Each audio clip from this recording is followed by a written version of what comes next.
Before we begin, if you find yourself drawn to tales of forgotten lives and peculiar histories, consider subscribing to Nightfall Notions for more stories that linger in the quiet corners of the past.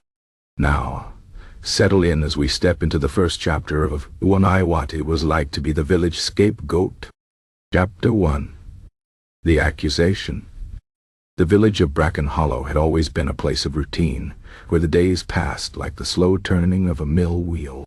Nothing of note ever happened, which was precisely how the villagers preferred it. That is, until the sickness came. It began with Old Man Hobbs' cow, which one morning refused to rise from its straw bed, its eyes glazed and its breath labored. By midday, 3 more cows in the village had fallen ill, their milk curdling in the pails as if soured by some unseen hand. Then the children took to their beds, cheeks flushed with fever, their small bodies racked with fits of coughing that echoed through the cramped cottages like the sound of splitting wood. The villagers, who had long prided themselves on their self-sufficiency and sturdy common sense, were at a loss. They consulted the almanac, searched for signs in the flights of birds, and even sent for the traveling apothecary, a gaunt man who smelled of vinegar and muttered over his vials to no avail. The sickness did not abate. It spread, creeping from house to house like a thief in the night, and with it came something far more insidious, the need to blame. It was Widow Thorne who first spoke the name aloud.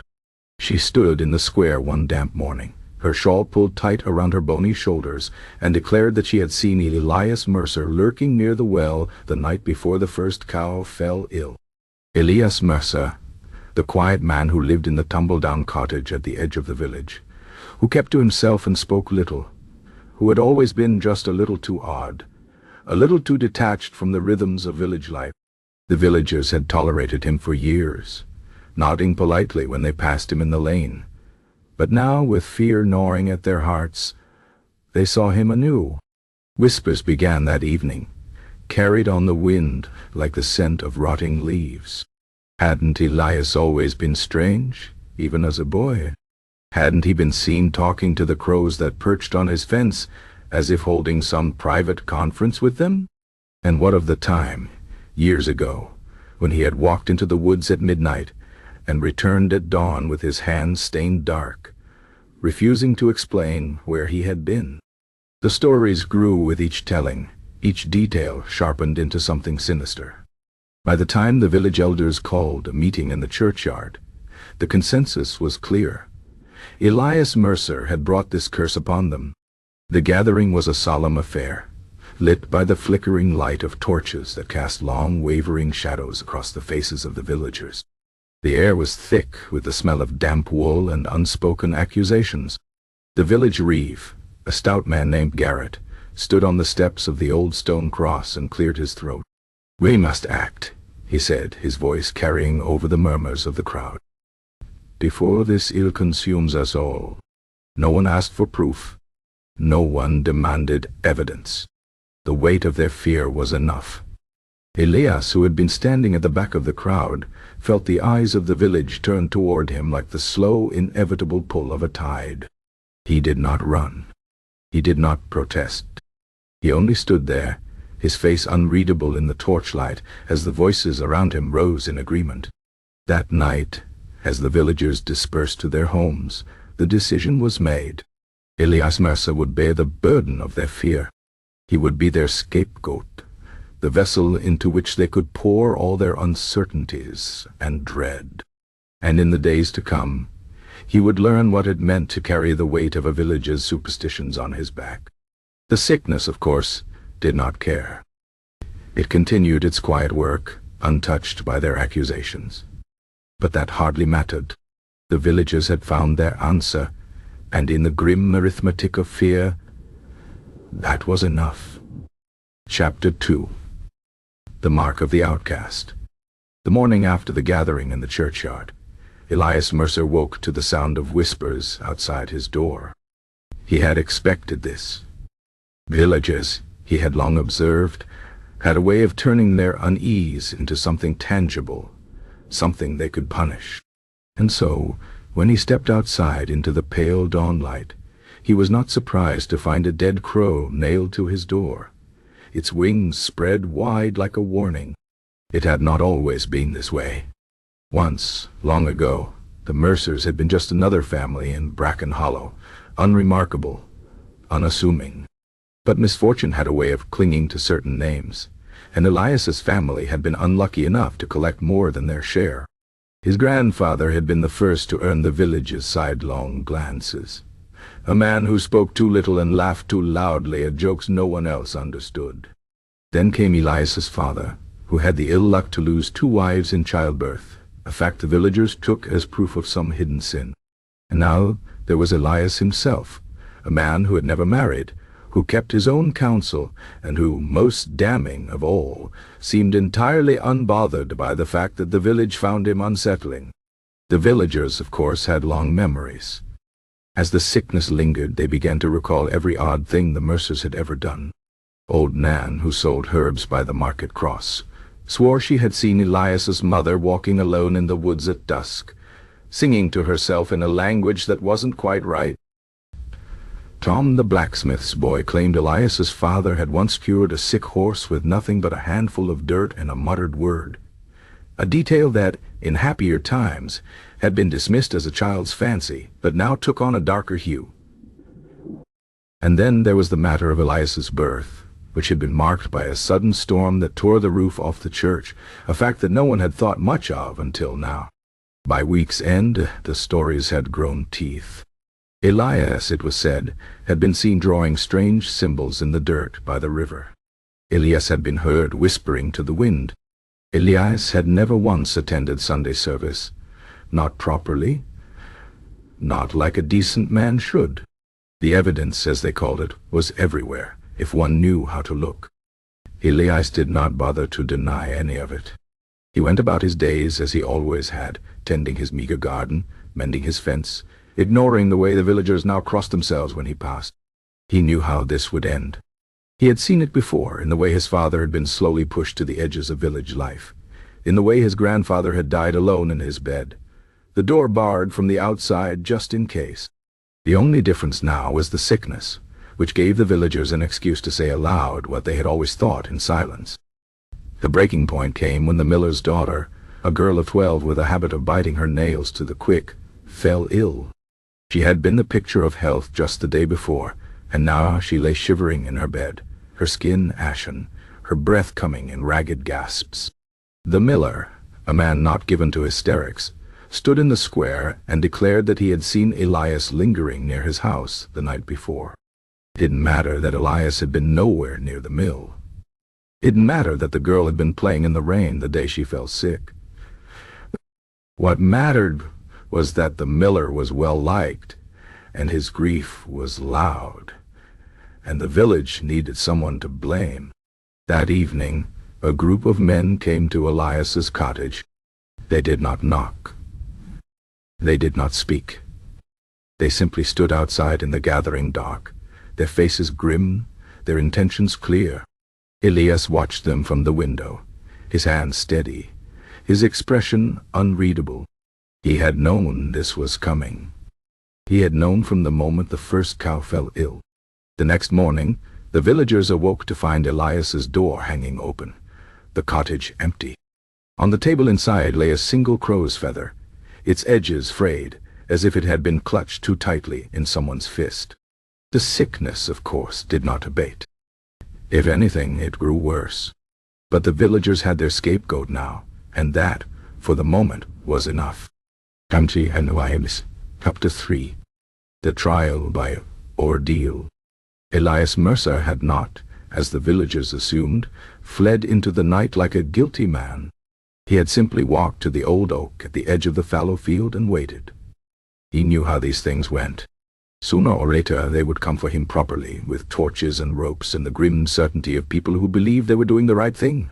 And sure enough, by midday, a group of men led by the reeve found him sitting there, whittling a piece of wood into a shape that might have been a bird, or might have been nothing at all. Garrett the reeve cleared his throat, his fingers twitching toward the knife at his belt. "Elias Mercer," he said, as if reading from a script, You stand accused of bringing a curse upon Bracken Hollow." The other men shifted on their feet, their faces flushed with the thrill of performing justice.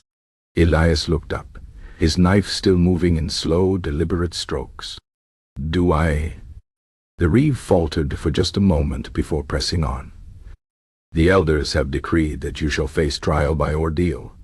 If you are innocent, God will see you through unharmed. If not—" He let the implication hang in the air like the smell of damp wool. Elias had heard of such trials, of course. Every village had its stories of witches floated in ponds or thieves, forced to carry burning iron. He had always assumed they were relics of a crueler time, but then he supposed cruelty had a way of cycling back into fashion when people grew frightened enough. "And what ordeal have you chosen for me?" he asked, his voice mild, as if inquiring about the weather. Garrett exchanged glances with the others before answering. "The hot iron." There was a murmuring among the men.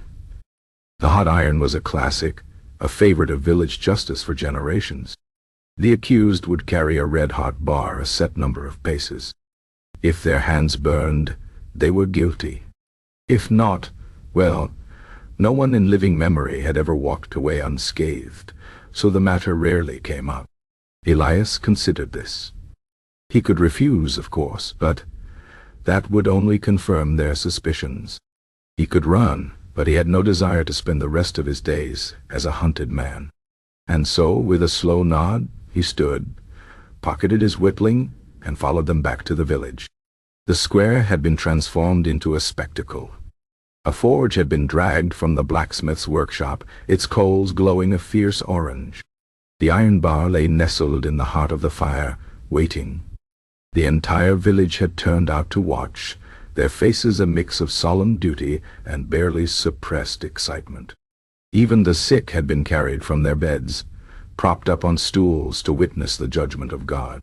The village priest, a man with a perpetually damp forehead and a voice like rustling parchment, stepped forward to bless the proceedings. He spoke of divine justice, of the cleansing power of fire, of the importance of rooting out evil in their midst. Elias barely listened.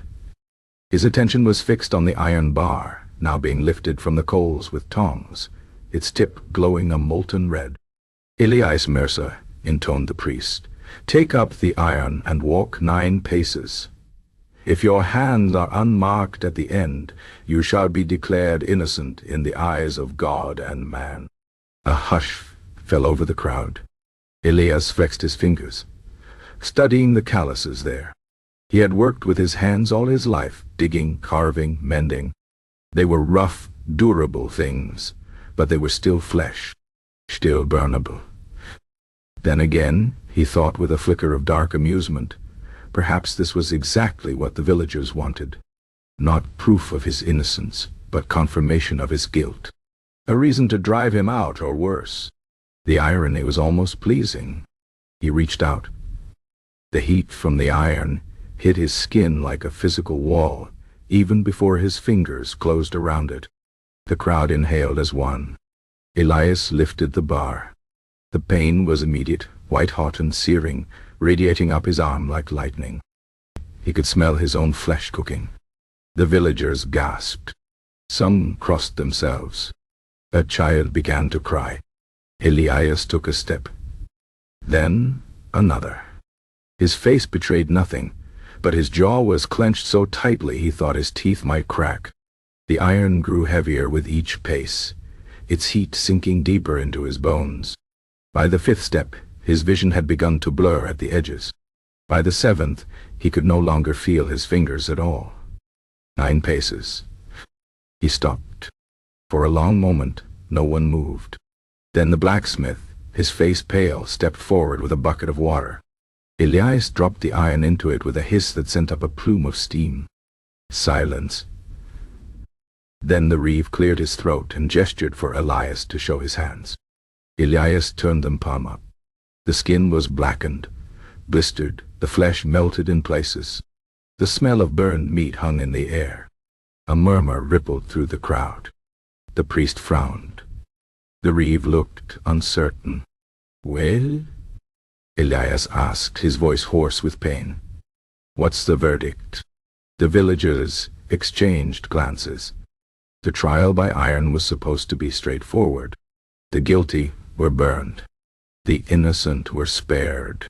But this was something in between.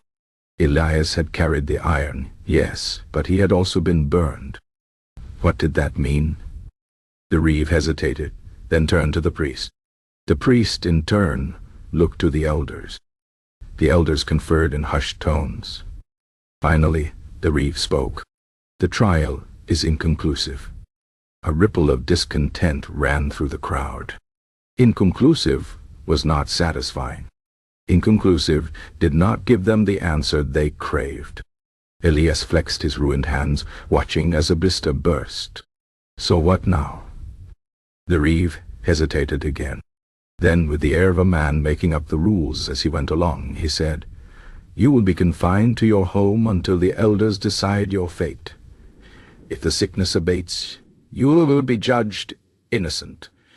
If not..." He didn't need to finish the sentence. Elias knew what came next. Fire, or rope, or stone. The methods varied, but the result was always the same. The villagers dispersed, their disappointment palpable. They had wanted a show, a clear verdict, a villain to punish. Instead, they were left with uncertainty, and uncertainty, as any fool knew, was the most dangerous thing of all. Elias was led back to his cottage, his hands wrapped in rough bandages that quickly stained with blood and pus. The door was barred behind him. Outside, the sickness continued its slow, indifferent work, and in the darkness of his cottage, Elias Mercer smiled. Chapter 4. The Midnight Council. The reeve's house was the largest in Bracken Hollow, though that was not saying much. Its main room, where the village elders now gathered, was cramped with 7 men inside, their shadows thrown large and wavering against the walls by the guttering light of a single tallow candle. The air smelled of smoke and damp wool and the faint, persistent tang of unwashed bodies. Outside, the wind moaned through the cracks in the shutters, a sound like a restless spirit pacing the edges of the village. Garrett the reeve sat at the head of the rough-hewn table, his hands steepled before him. To his right was Father Alden, the priest whose fingers fiddled incessantly with the wooden cross around his neck. To his left sat Osmond the blacksmith, his massive forearms crossed over his chest, his expression unreadable in the dim light. The others, the miller, the butcher, the weaver, and old Harold, who had been village elder since anyone could remember, leaned in as if drawn by some invisible force. "We must decide," Garrett said, his voice low and solemn. "What is to be done with Elias Mercer?" A log shifted in the hearth, sending up a shower of sparks. No one spoke at first.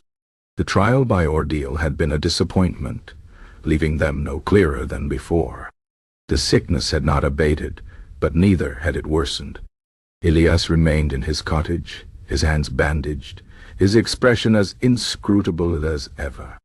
The village was restless, its hunger for resolution growing sharper with each passing day. The miller was the first to break the silence. "Banish him," he said, his voice hoarse from too much shouting at his apprentices. "Drive him into the woods and let the wolves have him. If he's innocent, God will protect him. If not, well, the problem solves itself." Father Alden shook his head. "And if he is the source of the curse, what then? A banished man may still work his malice from afar. Evil does not respect boundaries."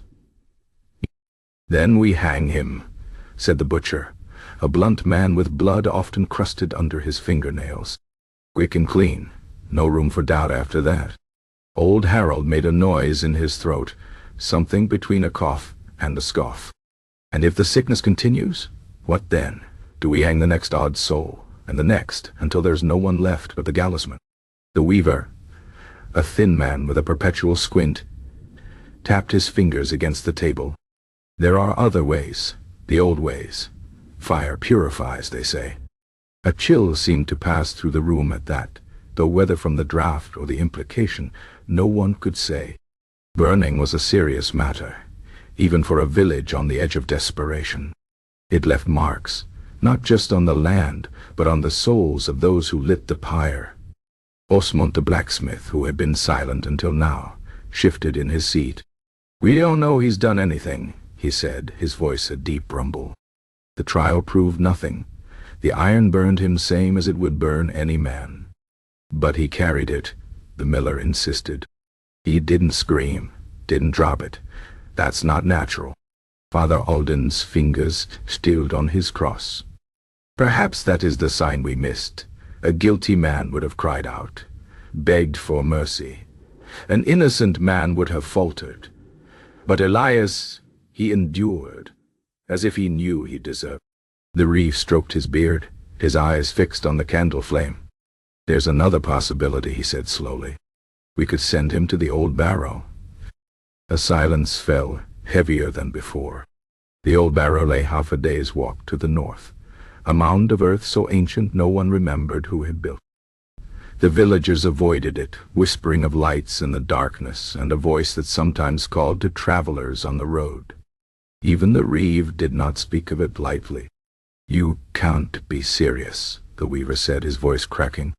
Garrett's Gaza did not waver. "If he's innocent, he'll return. If he's guilty, well, the barrow has its own ways of dealing with the wicked." The men exchanged glances. It was madness, of course, but then so was burning a man on suspicion alone. So was hanging him without proof. At least this way, the decision would be out of their hands. Father Alden crossed himself. It is a dangerous thing, to traffic with what dwells in such places. And yet, Garrett said, we are desperate men. Outside, the wind howled again, a sound that might have been laughter or warning. One by one, the elders nodded. The decision was made. Elias Mercer would be sent to the old barrow at dawn. And whatever happened after that would no longer be their concern. In his cottage, Elias sat by the cold hearth, his bandaged hands resting in his lap. He did not sleep. He did not need to. He had seen this coming, just as he had seen the rest. He wondered idly if the barrow would be as quiet as they said. Chapter 5. The public shaming. Dawn came gray and reluctant to Bracken Hollow, the sun smothered beneath layers of sluggish cloud. The village square, usually empty at such an hour, had already begun to fill with bodies.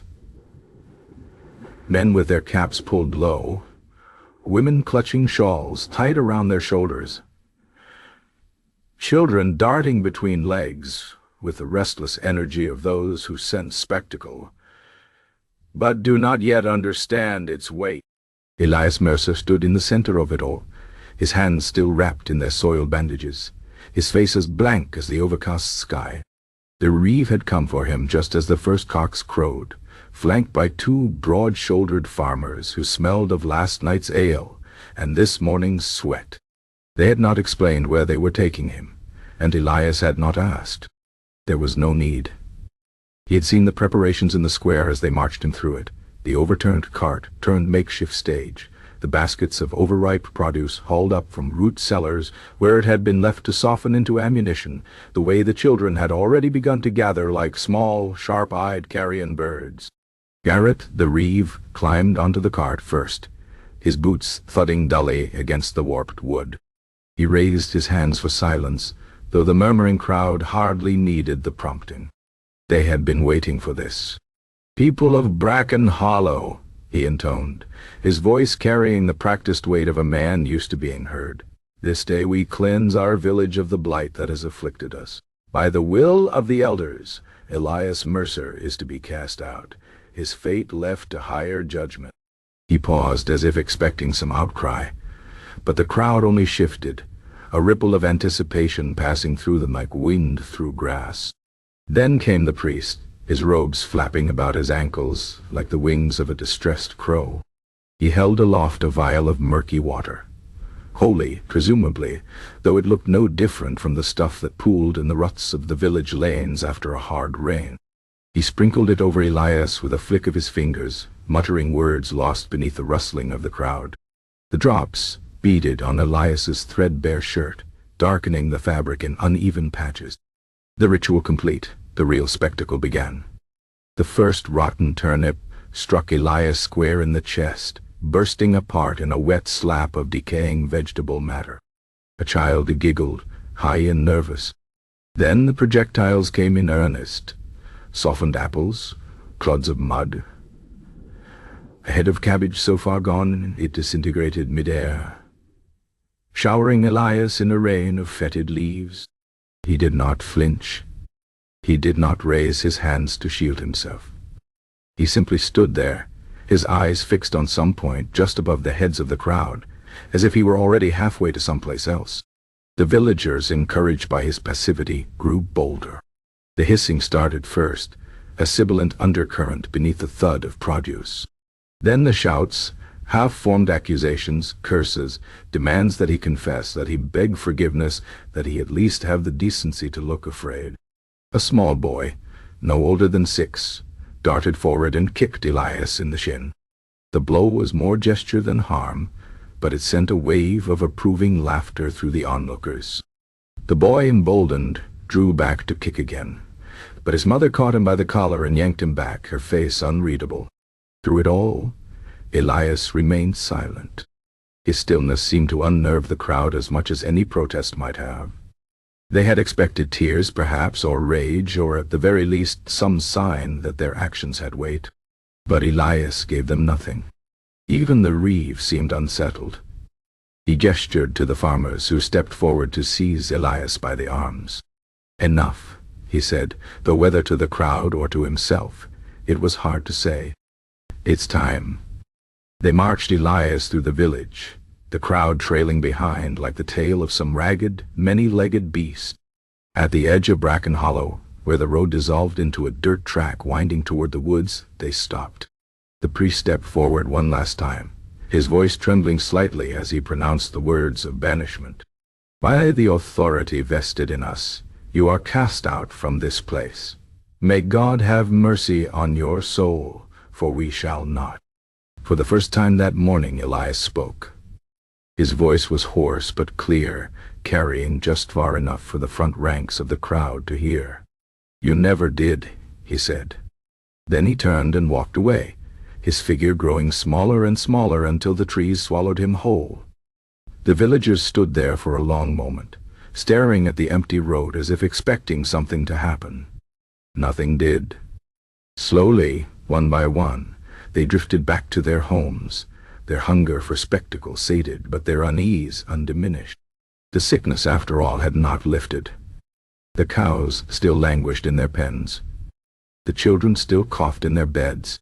And somewhere beyond the tree line, Elias Mercer walked on, his bandaged hands swinging gently at his sides. Chapter 6. The Secret Sympathizer. The morning after Elias Mercer's banishment, the village of Bracken Hollow woke to silence. Not the peaceful quiet of a restful night, but the thick, uneasy hush of a held breath. The sickness had not lifted. The miller's daughter still burned with fever. Old Man Hobbs' cow had died in the night, its stiff legs jutting toward the dawn like the branches of a dead tree. In the dim light of her kitchen, Marta Claiborne kneaded dough with more force than necessary, her knuckles whitening with each push and fold.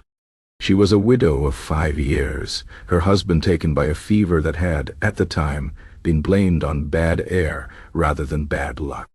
She had known Elias since they were children, not well, but enough to nod to in the lane, enough to exchange the occasional word about the weather or the state of the road after heavy rain. He had never been unkind.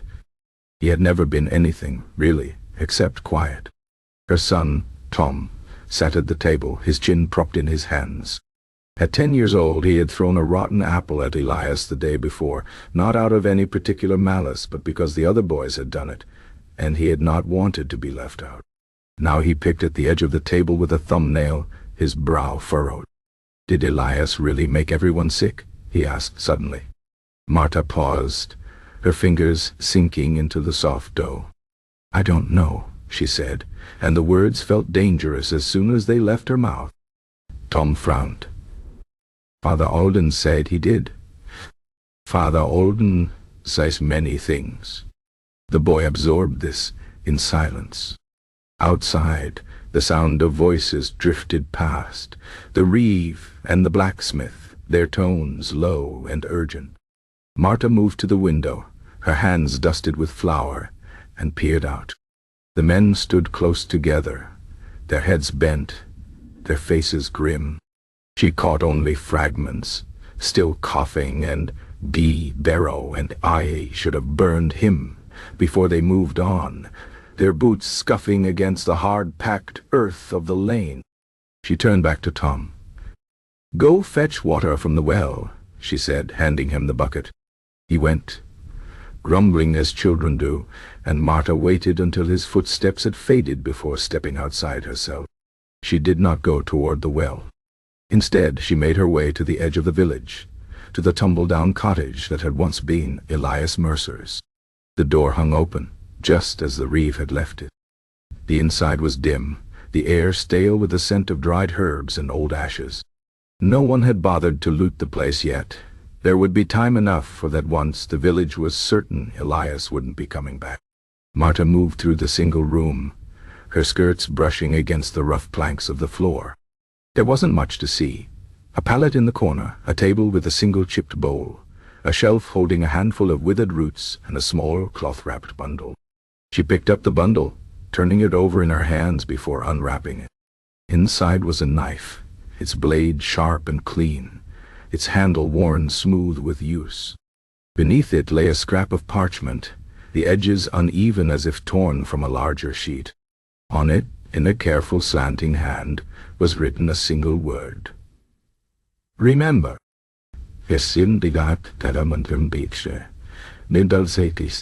Marta stared at it for a long moment, then tucked both knife and parchment into her apron pocket.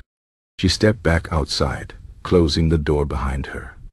The walk back to the village proper was uneventful. No one paid her any mind.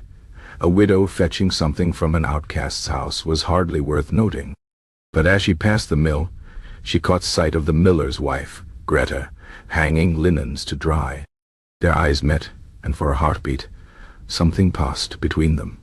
A recognition, perhaps, or simply the shared weight of unspoken doubt. Then Greta looked away, her hands busy with the wet fabric, and the moment was gone. That evening, as Marta stirred the stew over her hearth, Tom asked, "Will Elias die out there?" She thought of the knife in her pocket, of the word on the parchment. "I don't know," she said again. But this time, the words didn't feel dangerous. They felt like the beginning of something. In the morning, the sickness would still be there. The villagers would still whisper. But somewhere in the depths of Bracken Hollow, a single ember of dissent had been quietly, carefully fanned to life. Chapter 7. The Failed Harvest. The wheat should have been golden by now.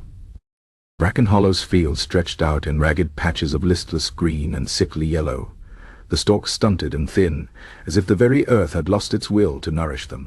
The villagers stood at the edge of the fields like mourners at a grave, their faces slack with disbelief. The late summer sun beat down, merciless in its cheer, making a mockery of their despair.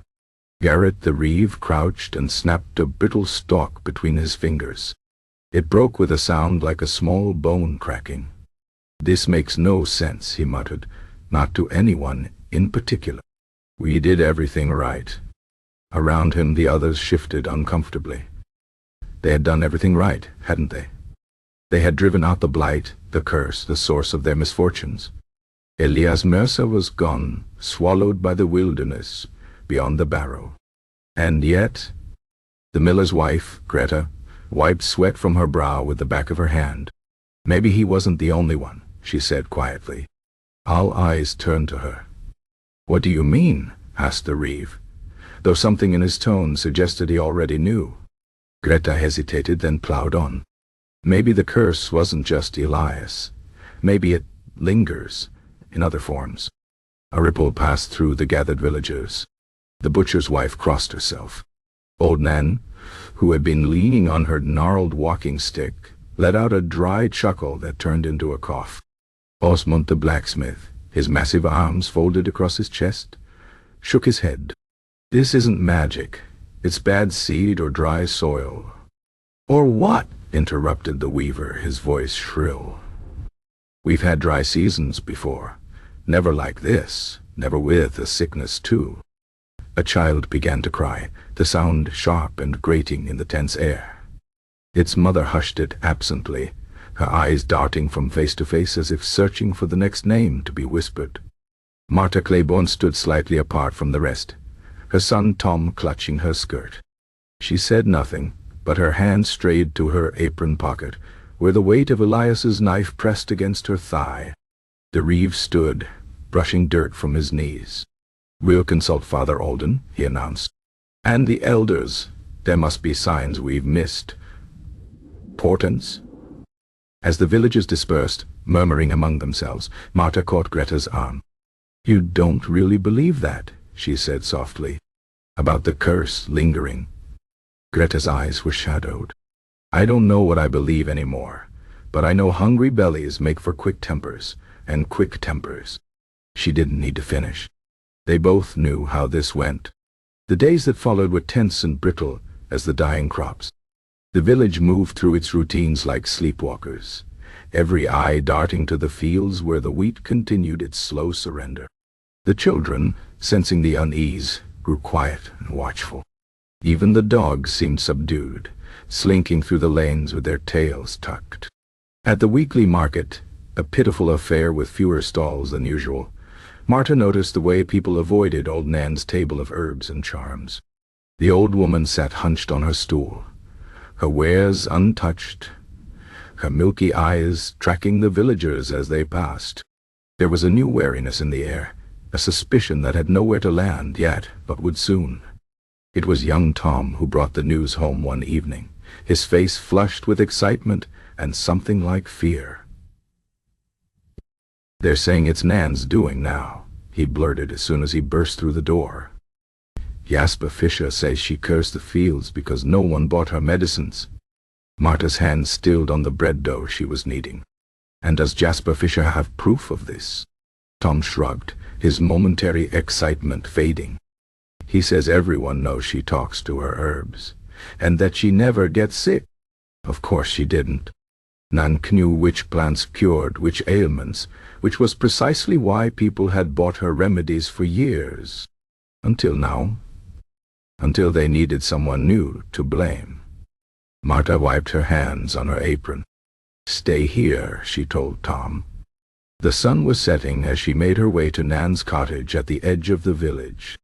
The old woman's door was ajar, the interior dark save for the glow of a single candle. Nan sat at her table, sorting dried leaves into small pouches, her gnarled fingers moving with practiced ease. She didn't look up as Marta entered. "Come to warn me, have you?" Nan's voice was dry as the herbs she handled. Marta hesitated. "They're starting to talk." Nan snorted. "They always do. First that poor Mercer boy, now me. Next week it'll be the blacksmith's lame horse, mark my words." She tied off a pouch with a sharp jerk of her hands. "Fools, the lot of them." Outside, the first stars were appearing in the darkening sky. Somewhere in the distance, an owl called. Marta thought of Elias out there in the wilderness and wondered if he could hear it too. "You should leave," she said suddenly, "before they come for you." Nan finally looked up, her eyes sharp despite their cloudiness. "And go where? I'm too old for the woods." She pushed one of the pouches across the table toward Marta. "For the boy, in case the cough comes back." Marta took it, the dried leaves rustling faintly inside. As she stepped back out into the night, she heard Nan's voice behind her. So quiet she might have imagined it. "They'll run out of scapegoats before they run out of troubles." The words followed her all the way home, where Tom waited by the fire, his face pale in the flickering light. In the fields beyond the village, the last of the wheat stalks swayed in a breeze that carried no relief. Chapter 8. The Scapegoat's Diary. The leather-bound journal had been left behind in the rush, tucked beneath a loose floorboard in Elias Mercer's abandoned cottage. Its pages were brittle at the edges, The ink faded in places where damp had seeped through the walls over the years. The handwriting was precise, almost fastidious, each letter formed with care, as if the writer knew these words might one day be all that remained of him. Day of planting moon, 16. Today I overheard Widow Thorn telling her daughter that my staring at clouds is unnatural. Apparently, decent folk watch the ground when they walk, not the sky. I suppose I should inform the clouds of their offense. Perhaps they'll have the decency to disperse when decent folk walk by. 7th day of planting moon, 16 trillion. Old man Hobbs' prize, pig died this morning. By noon I was informed, by no fewer than 3 villagers, that I had been seen loitering suspiciously near his sty yesterday.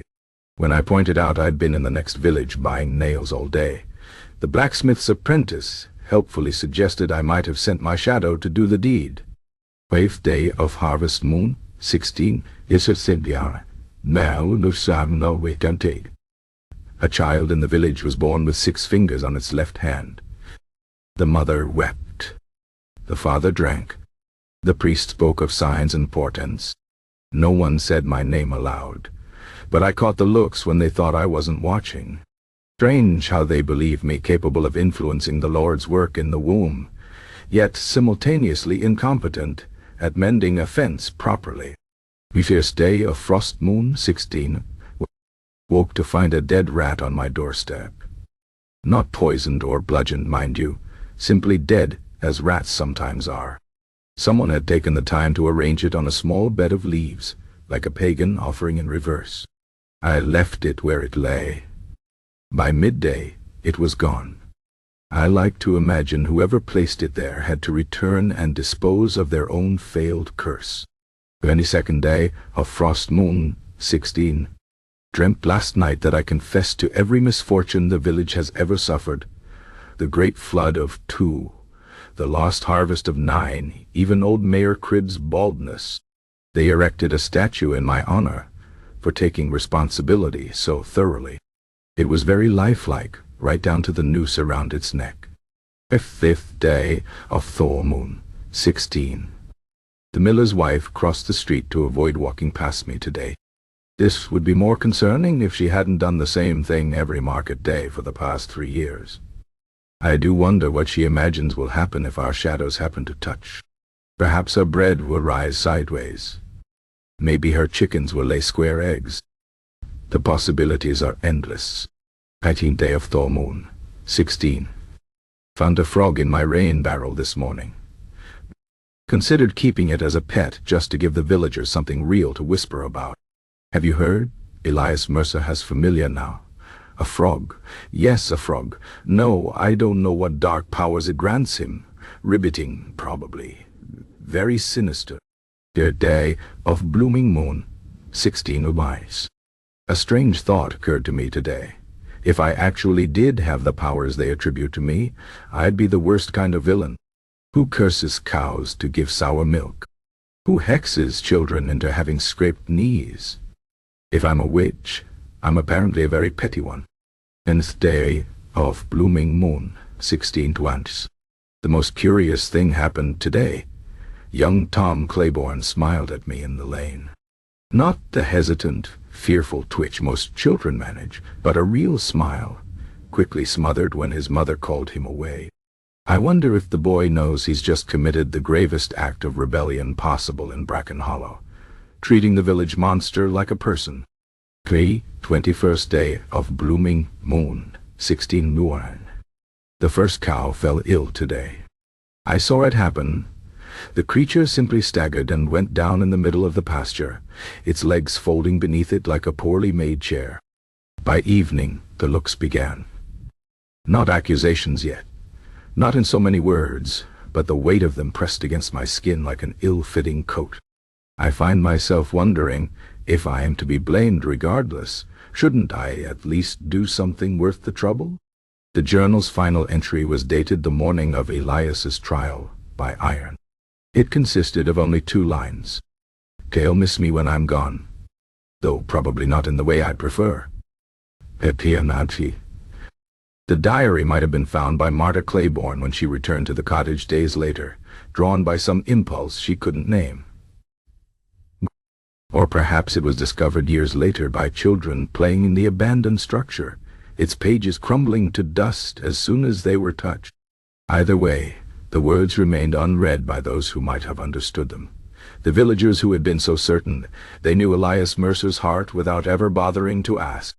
And somewhere beyond the barrow, if the stories are to be believed, a man who may or may not have been Elias was seen laughing into the wind, his bandaged hands raised to the sky as if conducting an invisible storm. Chapter 9. The Witchfinder's Visit. The stranger arrived on a Thursday, though no one could remember afterward whether this was significant. He came at dusk. His silhouette stretched long and thin across the dirt road like a finger pointing toward the village square. His horse, a bony creature with patches of missing hair, moved with the weary resignation of an animal that had been ridden too far on too little feed. The man himself was neither old nor young, neither tall nor short, but he carried himself with the air of someone accustomed to being watched. His clothes were black, or perhaps simply so travel-stained that their original color had surrendered. A wide-brimmed hat shadowed his face, and at his belt hung an assortment of pouches and instruments whose purposes the villagers could only guess at. He stopped outside the inn, dismounted with a creak of leather, and announced in a voice that carried like a church bell, "I am Matthias Gray, and I understand you have a pestilence among you." Within the hour, the entire village had gathered in the square, drawn by the news that a professional had arrived, a man who knew the ways of curses and how to break them. Garrett the Reeve stood at the front of the crowd, his arms crossed, his expression caught between suspicion and hope. Cray removed his hat with a flourish, revealing a face that might have been handsome, if not for the calculating glint in his eye. "Good people of Bracken Hollow," he began, "I have traveled many miles to bring you salvation, for where there is blight, there is witchery, and where there is witchery—" He paused, letting the silence stretch. "There is profit to be had." A murmur ran through the crowd. The priest frowned. The butcher leaned forward, his hands twitching toward the knife at his belt. Cray raised his hands. "I speak, of course, of the profit of purity, the reward of righteousness, the—" "How much?" interrupted Osmond the blacksmith. Cray smiled, revealing teeth that were surprisingly white and even. "For a village of this size, 5 pounds sterling should suffice, plus room and board during my investigation." The Reeve choked. 5 pounds. That's half our harvest tax. And how much is your harvest worth this year? Cray asked mildly, glancing toward the withered fields. The villagers shifted uncomfortably. The miller's wife whispered something to her husband, who nodded grimly. Old Nan, standing at the back of the crowd, spat into the dirt and turned away. But no one noticed. By nightfall, the matter was settled. The village would pay 3 pounds up front, the rest upon successful eradication of the curse. Cray was installed in the inn's best room, which wasn't saying much, and the first round of ale was poured in his honor. The next morning, the Witchfinder began his work. He started with the well, peering into its depths with a small mirror that he claimed could reveal tainted water. Then he moved to the fields, where he paced back and forth, occasionally stooping to pluck a blade of grass and examine it with theatrical gravity. Finally, he announced that he would need to interview each villager individually, beginning with those who had been most affected by the curse. The miller's daughter was first. Cray spent nearly an hour with her in the inn's back room, emerging with a solemn expression and a small vial of murky liquid that he claimed contained proof of supernatural interference. Next came Old Man Hobb, who emerged looking paler than when he'd entered, clutching at his chest as if his heart pained him. By midday, a pattern had emerged. Those who left Cray's presence did so shaken, their eyes wide with new fears.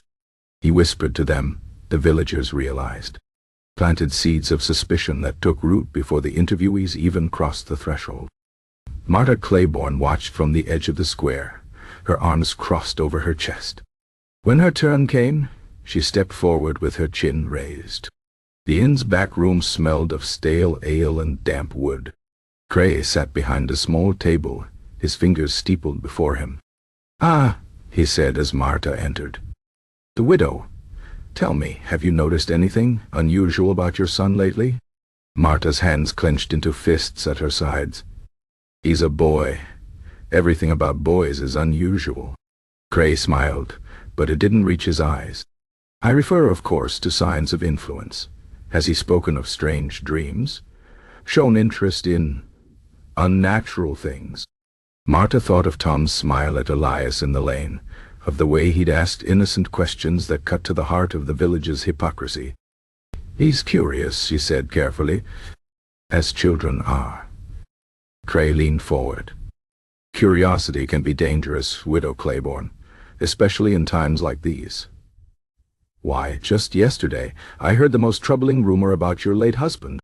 Marta stood so abruptly her chair toppled backward. "My husband died of fever," she said, her voice low and sharp. "As many did that year. If you're looking for witchcraft, perhaps you should examine why the priest's prayers go unanswered." For a moment, Cray looked genuinely surprised. Then his expression smoothed into something like amusement. "I see," he said. "Well, that will be all for now." As Marta left, she heard him call for the next villager, old Nan Tsar. The sun was setting by the time Cray emerged from his final interview. The villagers, sensing a performance, had gathered in the square without being summoned. Even the sick had been carried from their beds, their faces pale and sweating in the torchlight. Cray stood on the steps of the inn, his hat once more upon his head, his shadow stretching long across the packed earth. "Good people," he intoned, "I have found your curse." A collective breath was held. He reached into his coat and produced a small bundle wrapped in black cloth. With a flourish he unfolded it to reveal a lock of gray hair. "This," he announced, "was taken from the pillow of a woman who consorts with the devil." Old Nan, standing near the back, let out a bark of laughter. "That's my hair, you daft bastard. From when you patted my head like I was a dog." Cray ignored her. "The signs are all there. She lives alone. She talks to her herbs. She has outlived 3 husbands. Buried 'em, more like," someone muttered. "And most damning of all," Cray continued, raising his voice, "she was seen gathering nightshade under a full moon." This was news to everyone, including old Nan, who looked torn between outrage and amusement. "I gather what I need when I need it," she shot back. "And I've never needed nightshade, you lying weasel." The villagers shifted uneasily. The evidence was thin, but the need to believe was strong. The Reeve stepped forward. "What do you propose?" Cray smiled. "A trial, of course. By water." Old Nan spat. "I'm 78 years old, you idiot. Toss me in the pond and I'll sink like a stone whether I'm a witch or not." But the crowd was already moving, caught up in the momentum of accusation. Someone, perhaps the miller, perhaps the butcher's wife, shouted to the pond, and the cry was taken up by others. Marta, standing at the edge of the crowd, caught Tom's arm before he could join the throng. "Stay here," she whispered. "But Mama." "Stay here." As the villagers surged toward the duck pond at the edge of the green, Cray fell into step beside the Reeve. "About my fee," he murmured. Garrett's jaw tightened. "You get the rest when we're sure." Cray's smile didn't waver. "Of course, though I should mention, my services often reveal multiple sources of corruption. It would be a shame if your name came up in my further investigations." The Reeve stopped walking. For a long moment, the 2 men simply looked at each other.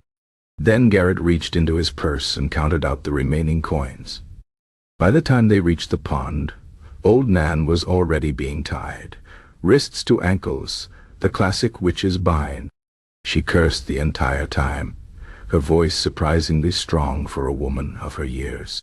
Cray stepped forward to bless the proceedings, but before he could speak, a voice rang out from the back of the crowd. "Enough!" Marta Claiborne stepped forward, her face pale but determined. In her hand she held Elias's knife. "This is madness," she said, her voice trembling only slightly. "We drove out Elias, and the sickness remained. Now you drown Nan over a lock of hair and a stranger's word?" For a moment, no one moved. Then the butcher's wife sneered. "And I suppose you're an expert on witchcraft now?" "No," Marta said. "But I know greed when I see it." She pointed the knife at Cray. "He doesn't care about curses. He cares about coin. And you're giving it to him while your children go hungry." A murmur ran through the crowd. The mood was shifting, but too slowly. Old Nan, still bound on the ground, let out a wheezing laugh. "Took you long enough to notice." Cray's smile had frozen on his face. He took a step back, his hand going to one of the pouches at his belt. "I see the corruption has spread further than I thought," he said, his voice losing some of its smooth confidence. "This woman—" "Is right," interrupted Osmond the blacksmith, stepping forward. His massive arms were crossed over his chest. "We've been fools." One by one, others began to nod. The reeve, still clutching the purse of coins, looked from Cray to the villagers and back again. Then, with a sigh, he tossed the pouch into the pond. The splash was louder than it should have been. Cray's face darkened. "You'll regret this," he hissed, backing toward his horse. "When the sickness takes your children, when your fields wither to dust." "Get out," said the reeve, his voice quiet but firm. The Witchfinder went. He rode out of Bracken Hollow as the sun dipped below the horizon, his silhouette swallowed by the gathering dark. Behind him, the villagers stood in uneasy silence. Someone untied old Nan's bonds.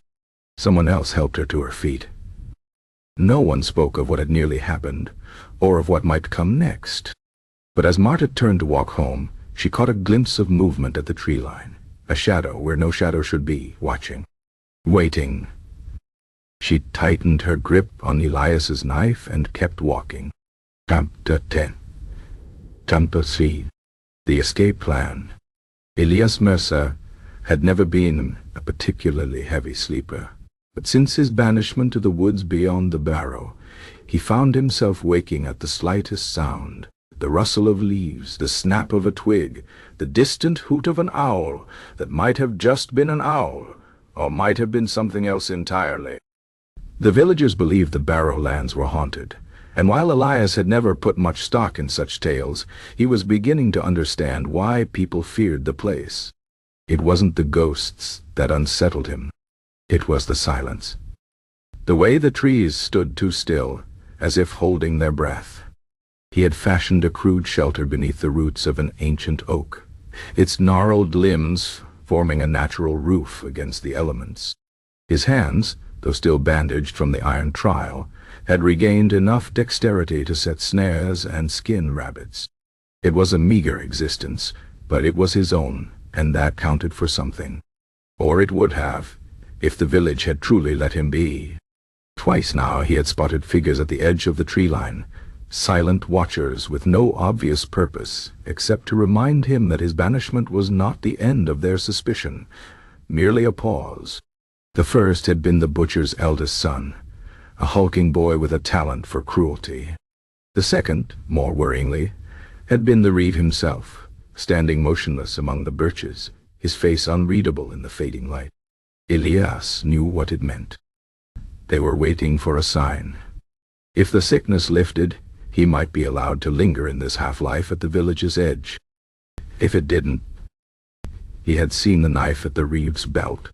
The sensible thing would be to leave, to walk north until the trees thinned and the hills gave way to open country, where no one knew his name or his supposed crimes. But the woods between Bracken Hollow and the northern road were thick and treacherous, home to wolves and worse things, if the stories were to be believed. And even if he reached the road, what then? A man with no money and burned hands would find little welcome in the world beyond. Still, the alternative, waiting for the villagers to decide his fate, was no choice at all. On the third night after spotting the reeve, Elias made his decision. He would leave at dawn, striking out east toward the river. Fishermen sometimes traveled that route. He might beg passage on a boat, or at least scavenge supplies from their camps. He was folding his meager possessions into a bundle when a sound froze him. Not the usual nighttime rustling, but the deliberate crunch of footsteps approaching his shelter. Elias reached for the knife he had fashioned from a sharpened stone. "Don't bother with that," came a voice from the dark. "You'd only stab yourself by accident." Marta Claiborne stepped into the faint circle of firelight, her skirts damp with dew, her face pale but determined. In one hand she carried a cloth-wrapped parcel, in the other Elias's own knife, the one he had left behind in his cottage. For a long moment they simply looked at each other. Then Elias lowered his makeshift weapon. "Come to finish what the iron started." Marta's mouth twisted. "If I were, do you think I'd announce myself?" She tossed the knife at his feet, then the parcel, which landed with a soft thud. "Bread, cheese, a proper whetstone for that pitiful blade of yours." Elias didn't touch them. "Why?" "Because Tom asked me to." She hesitated, then added, quieter, "And because I'm tired of watching this village eat its own." The fire crackled between them, casting shifting shadows across Marta's face. She looked older than Elias remembered, the lines around her mouth deeper, the hollows beneath her eyes darker. The past weeks had weighed on her too. "You should know they're talking about burning the woods," she said at last. "To drive you out, or kill you. They haven't decided which." Elias let out a slow breath. "Course they were." "When?" "2 days, maybe 3. The Reeves waiting for Father Alden to bless the endeavor." She shook her head, as if God would sanction stupidity. Elias picked up the knife, testing its weight in his hand. It felt familiar, like the ghost of a life he'd once had. "You're risking a lot, coming here." "I'm risking more by staying." Marta met his gaze. "There's a shepherd's track that runs south, toward the marshes. Few people use it, and those who do won't ask questions. If you leave tonight—" "And what about you?" Elias interrupted. "When they realize you helped me." Marta's smile was thin and humorless. "Who says they'll realize? As far as the village is concerned, I'm just a widow who knows her place. They'll assume you stole the knife." Elias studied her for a long moment. She was lying, of course, or at least not telling the whole truth. But then, neither was he. "Thank you," he said at last, because it was the only safe thing to say. Marta nodded and turned to go. Then, as if on impulse, she glanced back. "That diary of yours. Did you mean what you wrote?" Elias stilled. "You read it?" "Enough." The fire popped, sending up a shower of sparks. Somewhere in the distance an owl called, a real one, this time. "Yes," Elias said quietly. "I meant it." Marta absorbed this, then nodded again. "Good." She melted back into the darkness as quietly as she had come. Elias waited until the sound of her footsteps had faded entirely before moving. The bread was still warm from the oven, the cheese wrapped in fresh leaves to keep it from sweating. Beneath them lay a small, folded square of parchment. He opened it carefully. Inside was a rough map, drawn in charcoal, with a single word scrawled beneath. "Remember." "La Nishanti." Elias smiled, a real smile, the first in weeks. Then he packed the food, sharpened his knife properly for the first time since his exile, and set about dismantling his shelter. The village might have driven him out, but he refused to let them chase him any further. As dawn tinged the sky gray, Elias Mercer stepped into the woods, not as a fugitive, but as a man with a destination. Behind him, in Bracken Hollow, the first tendrils of smoke curled from cottage chimneys as the village stirred to life, unaware that their scapegoat had already slipped its leash. Chapter 11. The Mob's Frenzy. The news of Elias's disappearance spread through Bracken Hollow like blood in water. By midday, the village square buzzed with speculation. By evening, the speculation had hardened into certainty. The curse remained because the cursor had escaped justice. Garrett the Reeve stood on the steps of the inn, his face flushed from drink and indignation. "He mocks us," he bellowed to the assembled villagers. "While we suffer, he slinks through the woods like a thief." The crowd roared its approval. The miller brandished a rusted scythe.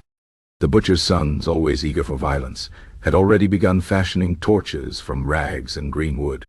Even Father Alden, who in quieter moments might have counseled restraint, nodded along, his fingers worrying the beads of his rosary like a merchant tallying coins.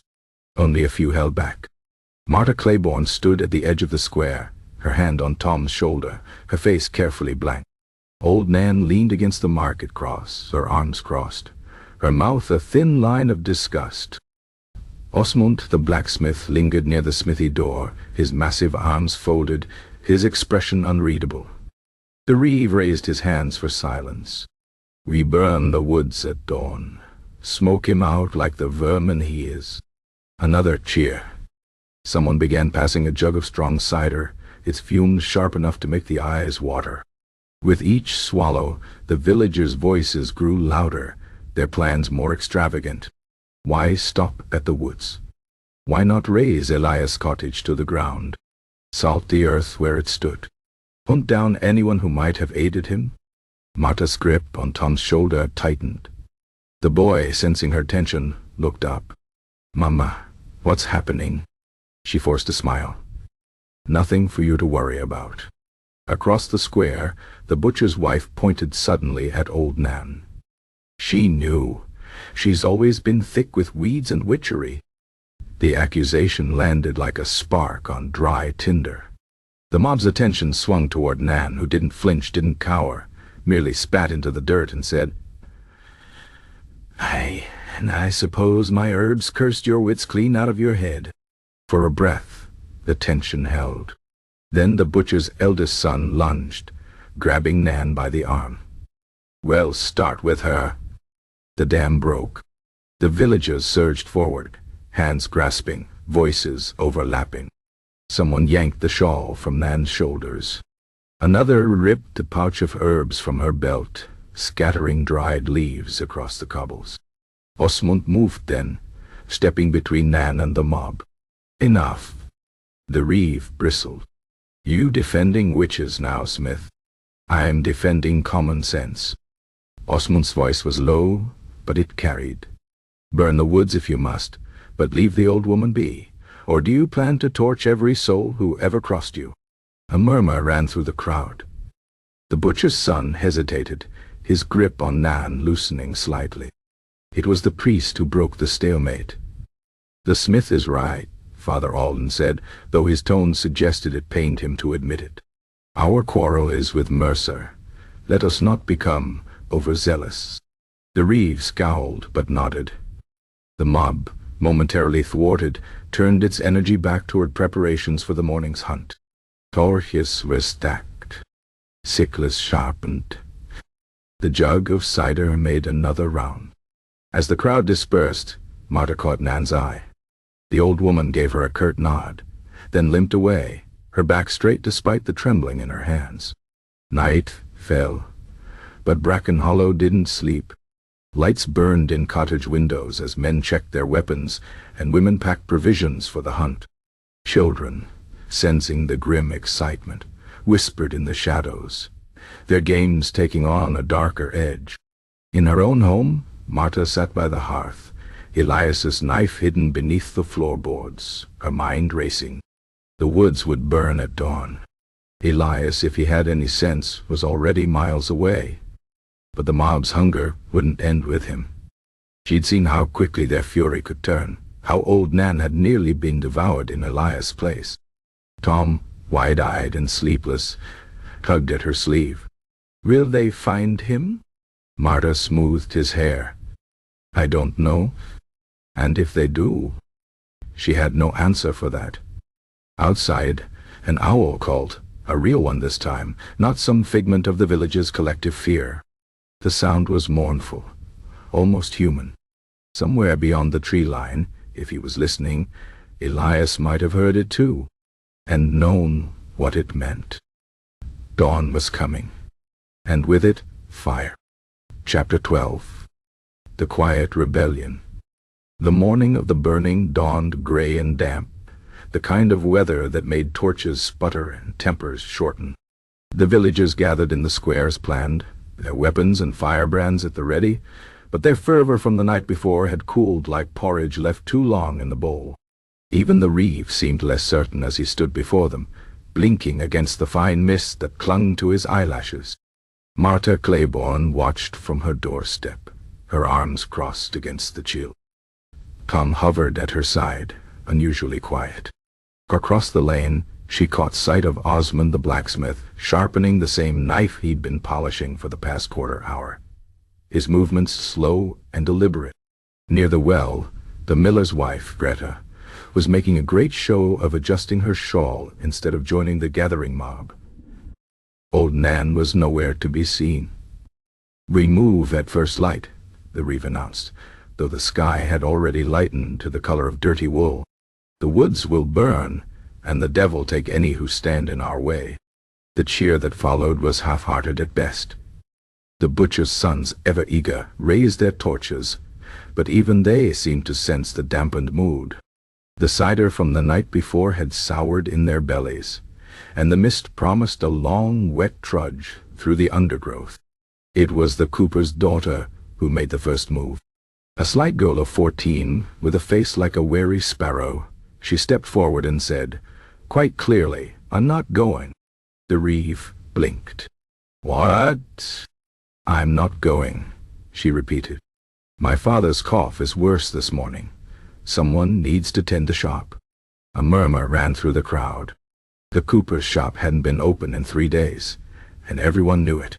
Before the reeve could respond, the weaver's wife spoke up. "I'm not going either. My boy's got the fever." "Min, too," added the tanner's sister, though her nephew had been seen climbing trees just yesterday. One by one, excuses rippled through the crowd. Sick children, lame livestock, pressing chores that couldn't wait. The reeve's face darkened. "This is cowardice.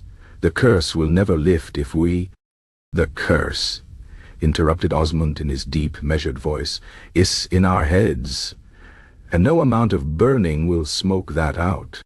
The words landed like a stone in still water. The villagers shifted, avoiding each other's eyes. The butcher's sons lowered their torches. The reeve, sensing his authority slipping, turned to Father Alden. "Surely you see the necessity of this, Father." The priest hesitated. His fingers worried the cross at his neck, his gaze flicking over the assembled villagers, the stubborn set of the cooper's daughter's jaw, the way the miller's wife deliberately turned her back to adjust her shawl again. "Perhaps," he said at last, "we should pray on it." The reeve looked as though he'd been slapped. "Pray?" "Yes." The priest's voice firmed. "A fasting and reflection. If the Lord wills it, the woods will burn tomorrow." The muttering that followed was more relief than protest. The butcher's sons looked disappointed, but even they couldn't argue with the priest. The reeve, outmaneuvered, had no choice but to concede. As the crowd dispersed, Marta caught Osmond's eye. The blacksmith gave her the barest nod before turning back to his shop. That night, beneath a moon obscured by clouds, small bundles began appearing at the edge of the woods. A loaf of bread wrapped in cloth, a wedge of cheese, a flask of small beer. No one saw who left them, just as no one remarked on the footprints leading back toward the village. In her cottage, Marta tucked Tom into bed and listened to the wind in the thatch. Somewhere out there, if he was watching, Elias would see the food. He would know. The reeve would call it rebellion. The priest might call it sin. Marta called it common sense. The next morning, the woods stood unburned. The reeve fumed. The butcher's sons grumbled. But the fever in the village broke that afternoon, as fevers sometimes do, and by week's end, the crops showed the first signs of recovery. No one thanked Elias, of course, but no one mentioned burning the woods again either. Chapter 13. The False Confession. They caught Elias Mercer 3 days after the abandoned burning, not in the woods, but on the old river road, limping from an infected cut on his leg that had slowed him to a crawl. The butcher's boys found him, more luck than skill, and dragged him back to Bracken Hollow by his arms, his boots carving twin furrows in the dirt. By the time they reached the village square, a crowd had formed, their murmurs a living thing that slithered through the air like smoke. The Reeve stood on the steps of the inn, his face flushed with something that wasn't quite triumph. Father Alden hovered at his elbow, his lips moving in silent prayer. Elias, his hands bound with rough rope, his wounded leg trembling beneath him, looked at the faces of his neighbors. The butcher's sneer, the miller's averted gaze, the way the cooper's daughter bit her lip and turned away. Then he saw Marta Claiborne at the edge of the crowd, her face pale, her fingers clutching Tom's shoulder so tightly the boy winced. The Reeve cleared his throat. Elias Mercer, you stand accused of cursing this village with sickness and blight.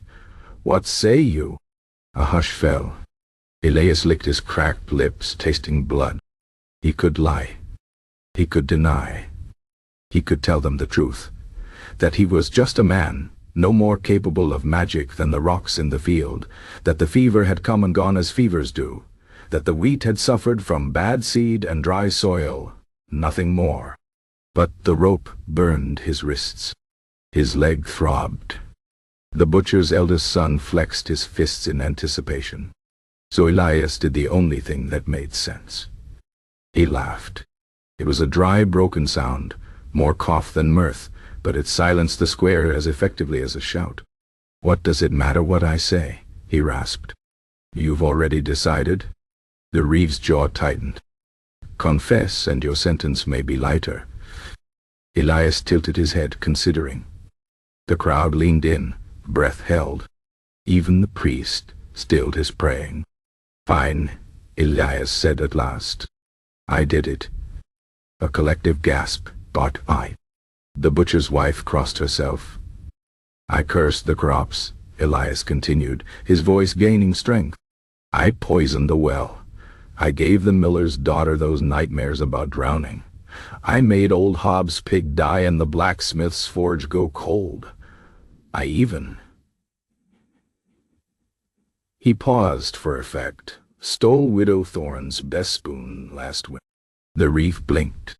You... what? The spoon, Elias repeated, nodding solemnly. Silver-handled, little rose pattern. I gave it to a passing tinker in exchange for a love charm. He glanced at the stunned faces around him. Oh, and I hexed the priest's wine last Sunday. That's why it tasted like vinegar. Father Alden's mouth fell open. For a breath, no one moved. Then the butcher's son, quicker to anger than thought, lunged forward. You mocking us? Elias didn't flinch. Would a guilty man mock? The Reeve, sensing the moment slipping away, stepped forward. Enough. You've confessed to crimes against this village. The punishment is death. The crowd rumbled its approval, though it sounded less certain now. The miller's wife frowned. The cooper's daughter shook her head. Elias looked at Marta again, her face unreadable in the flickering torchlight. Then he shrugged, the movement sending a fresh wave of pain through his leg. If you say so. The Reeve hesitated. This wasn't how it was supposed to go. The criminal was meant to beg, to weep, to give them the satisfaction of his fear. Elias's calm unnerved him. Tack him to the stocks, the Reeve ordered at last. At dawn, we'll decide his fate. As they dragged Elias away, the villagers dispersed, their murmurs tinged with something new, not quite doubt, but the shadow of it. The butcher's boys, deprived of their immediate violence, took out their frustration on a nearby chicken coop, sending the birds squawking into the night. In the stocks, his knees pressed into the cold mud, Elias closed his eyes. The confession would change nothing, of course. They would still hang him, or burn him, or stone him, because that was how these stories ended. But at least he'd had the last word. And in the morning, When the reeve came to fetch him, he planned to confess to stealing the weather vane from the church steeple too, just to see the look on his face. Chapter 14. The Unlikely Ally. The night was cold, the kind of chill that seeped into bones and made old injuries ache. Elias Mercer knelt in the stocks, his wrists raw from the ropes, his wounded legs stiffening in the damp air. The village square was empty now, the torches guttering low, the revelers having retreated to warmer places to nurse their ale and their indignation. He had expected this, had known, from the moment Marta's warning came too late, how this would end. What he hadn't expected was the company. A shadow detached itself from the wall of the inn, moving with the unsteady gait of someone who had spent too many hours in its taproom. The smell of cheap cider preceded him, sharp and sour on the night air. "You look like shit," said Tom the drunk, or Tom the tanner, as he was known in daylight hours, though fewer and fewer remembered his trade these days. Elias squinted up at him. Tom's face was blurred at the edges, his eyes bloodshot, his beard matted with what might have been soup or vomit or both. "Come to gloat?" Tom considered this, swaying slightly. "Nah, this." He fumbled at his belt, producing a flask. "Come to share." The cider burned, going down, but Elias didn't complain. He'd had worse. They passed the flask back and forth in silence for a time, the only sounds the distant hoot of an owl and the occasional rustle of rats in the thatch. Then Tom, uncharacteristically sober of voice, said, "You didn't do it." It wasn't a question. Elias exhaled, watching his breath fog in the cold air. "Does it matter?" Tom took another swig, his Adam's apple bobbing. "Used to have a dog," he said, apropos of nothing. "Good ratter. Best I ever had." Then one winter the milk started going sour. "Wife said it was the dog," said she saw it looking at the pail funny. He wiped his mouth with the back of his hand, tied a stone around its neck, and threw it in the pond. Elias waited. Next day, milk was still sour. Tom's laugh was short and bitter. Turned out it was the damn pail all along. Had a crack we couldn't see. The flask made another round. Somewhere in the village, a baby cried, the sound thin and reedy in the dark. "They'll hang you tomorrow," Tom said at last. Elias nodded. He'd known that. Tom pushed himself to his feet, swaying like a sapling in the wind. For a moment he just stood there, staring down at Elias with an expression that might have been pity, or maybe just heartburn. Then he reached into his coat and produced a key. The lock on the stocks clicked open with a sound like a bone breaking. Elias stared. "Why?"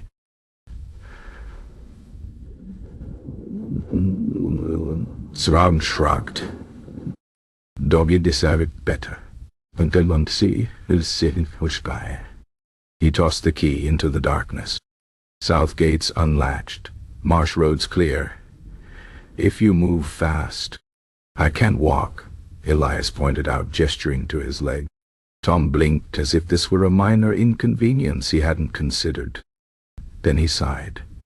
"Right, go." 5 minutes later, Elias found himself draped over Tom's shoulders like a sack of grain. The drunk's breath labored, but his footing surprisingly steady for a man who smelled like a distillery. They moved through the back lanes, past shuttered windows and sleeping houses, the only witness a one-eyed cat that watched from atop a rain barrel. At the south gate, Tom lowered Elias to the ground with a grunt. "There." He pointed down the road, where the first hints of dawn were just beginning to lighten the sky. 2 miles to the old mill. Wait there." Elias frowned. For what? But Tom was already turning away, his silhouette blending back into the shadows of the village. Just before he disappeared entirely, he called over his shoulder, one last piece of advice hanging in the cold morning air. And so Elias Mercer, condemned man and confessed witch, did exactly that. Behind him, Bracken Hollow slept on, unaware that its scapegoat was slipping away, not with a bang or a grand escape, but with the quiet, stumbling help of a man no one had thought to watch. Tom the drunk returned to the stocks, locking them carefully behind him. Then he settled in to wait for morning, the empty flask in his hand, the ghost of a smile on his lips.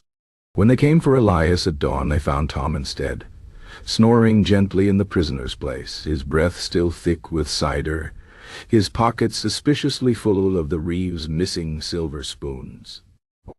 Chapter 15. The Last Straw. The storm hit Bracken Hollow 3 days after Elias's escape, a howling tempest that ripped tiles from roofs and sent shutters spinning into the night like drunken bats. But it was the church that suffered most. The proud steeple that had stood for generations cracked like a dry twig, its weather vane, which Elias had falsely confessed to stealing, torn loose and hurled into the graveyard, where it impaled a particularly ugly cherub with satisfying precision. By morning the village was in an uproar. The Reeve stood ankle-deep in holy rainwater, his face purple with rage. Father Alden clutched his ruined Bible to his chest, muttering about signs and portents. Even old Nan, who had watched the storm from her doorway with something resembling glee, couldn't resist pointing out that the steeple had fallen precisely where Elias Mercer used to sit during services when he bothered to come at all. The butcher, never one to let a disaster go to waste, was the first to voice what everyone was thinking. "He's doing it from afar." A murmur of agreement rippled through the crowd. Of course, the escaped scapegoat, bitter and vengeful, was clearly sending his malice back upon them through unnatural means. Never mind that storms had come and gone for centuries. Never mind that the church roof had been in dire need of repair since long before Elias's birth. The timing was suspect, and in Bracken Hollow suspicion was as good as proof. Martha Claiborne, standing at the back of the crowd with Tom, felt the weight of Elias's knife beneath her skirts. She'd kept it hidden since his escape, though she couldn't say why. Perhaps as a reminder. Perhaps as insurance. The Reeve called for order, stepping onto a pew that groaned ominously under his weight. "We've been too lenient," he declared. "The witch mocks us from the wilderness." A chorus of agreement. The miller's wife nodded vigorously. The butcher's sons brandished their cleavers with enthusiasm. Only a few faces showed doubt. Osmond the blacksmith, his arms crossed. The cooper's daughter, frowning at her shoes. Tom the drunk, who was sober enough to look concerned, and drunk enough to say so. "We'll form a hunting party," the Reeve continued. "Track him down and—" "And what?" interrupted Osmond. "Bring him back for another false trial? Another failed burning?" The Reeve's jowls quivered. "This time there will be no trial." The words hung in the air, heavier than the storm-soaked beams. Even the most bloodthirsty villagers hesitated. Execution was one thing, murder quite another. Father Alden, sensing the shift, stepped forward. "Perhaps," he said, his voice uncharacteristically hesitant, "we might consider banishment." "Banishment?" The Reeve's laugh was sharp as a cleaver. "He's already banished himself, and see what good it's done us." A child began to cry, the weaver's youngest, frightened by the shouting. The sound seemed to pierce the growing frenzy, if only for a moment. It was then that Tom, who had been uncharacteristically quiet, tugged at Martha's sleeve. "Mama," he whispered. "The storm came from the west." Martha frowned. "So?" "The old mill is east." She stared at her son, the implications dawning. If Elias had fled east, as Tom claimed, and the storm came from the west. But logic had no place in fear. The Reeve was already organizing the hunt, assigning roles, sending men to fetch dogs and weapons. The village had made up its mind. Martha watched as the preparations unfolded, her fingers brushing the hidden knife. She thought of Elias's diary, of his dry humor in the face of their stupidity. She thought of Tom's unlikely courage. Mostly, she thought of her son's quiet observation, the simple truth that might save a man's life if anyone bothered to listen. As the hunting party assembled, torches flaring in the gray dawn light, Marta made her decision. While the village marched west, baying for blood, she would go east and hope she wasn't too late. Behind her, unnoticed by anyone, the church's fallen weather vane shifted in the mud, its arrow pointing steadily toward the rising sun. Chapter 16. The Midnight Flight. Elias Mercer had been at the abandoned mill for 3 days when the dog started barking. The sound cut through the twilight like a knife, distant but drawing closer. He knew that sound, the butcher's hounds, trained to track anything from lost sheep to wayward children, and now, apparently, escaped scapegoats. His leg still throbbed where the wound had festered, though old Nan's poultice, delivered by a tight-lipped Marta 2 nights prior, had taken the worst of the heat from it. He pushed himself up from the pile of mildewed sacking that had been his bed, his breath coming fast, despite the stillness of the evening. Through the gaps in the mill's rotting walls, he could see them, pinpricks of torchlight bobbing along the river road like fireflies. Too many to count, too close to outrun. Elias had known this moment would come. The village's patience had always been finite, their need for a villain insatiable. He'd hoped for more time, but hope, as he'd learned long ago, was a luxury scapegoats couldn't afford. The mill's old escape route, a narrow gap where the foundation had crumbled, was still there, just as Tom had described. Elias squeezed through, his shoulders scraping against rough stone, his bad legs screaming in protest. The riverbank loomed ahead, slick with mud from the recent storm. Behind him the torches reached the mill's front entrance. He heard the reeve's voice, thick with self-importance, ordering men to check the perimeter. The butcher's sons whooped like this was some grand adventure rather than a murder in the making. Elias moved. The mud sucked at his boots as he half ran, half slid down the embankment. The river, swollen from the storm, churned dark and hungry below. He'd never been much of a swimmer, but drowning seemed preferable to whatever the villagers had planned. A shout went up. They'd found his makeshift bed. Elias plunged into the water. The cold stole his breath, the current tugging at his clothes like grasping hands.